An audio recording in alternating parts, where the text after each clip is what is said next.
हुजूर अलैहिस्सलाम फरमाते हैं, औरत अगर किसी के निकाह के बंधन में बंध जाए तो उसका ये हक भी नहीं है कि वो शौहर की इजाजत के बगैर अपने घर से निकले, जब तक शौहर इजाजत न दे। अगर अल्लाह के रसूल फरमाते हैं शौहर की इजाजत के बगैर वो घर से निकली तो अब जब तक वो लौट कर नहीं आएगी, जब तक वो लौट कर नहीं आएगी, अल्लाह की, रसूल की और सारे फरिश्तों की उस पर लानत बरसती रहेगी।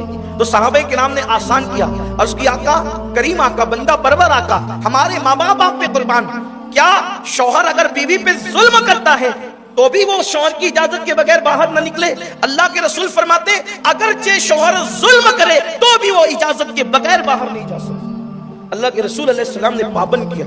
इसका मतलब यह है कि अगर लड़ झगड़ कर कोई औरत अपने शौहर के घर से बाहर निकलती है तो जब तक वो लौट कर नहीं आएगी, अब 10 दिन हो गए, 15 दिन हो गए, 50 दिन हो गए, साल भर हो गए, जब तक वो लौट कर नहीं आएगी उस पर मुसलसल लानत बरसती रहेगी। वो खा रही है तो लानत बरस रही है, वो पी रही है तो लानत बरस रही है, वो बिस्तर पर लेटी है तो लानत बरस रही है। उसकी वजह यह है कि हमारे यहाँ लड़कर जाने का तसव्वुर नहीं है।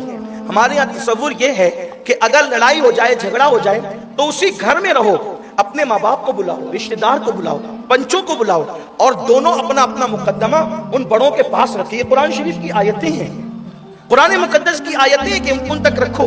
और उनका काम है, किनका? माँ बाप का काम है, बड़ों का काम है कि वो उनके दरमियान सुलह कराए, सुलह की सोचे।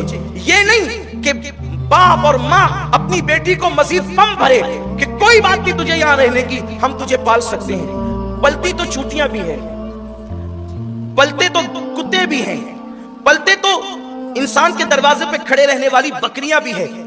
बात रोटी कपड़ा मकान की नहीं है, बात इज्जत के साथ बेटी के जीने की है।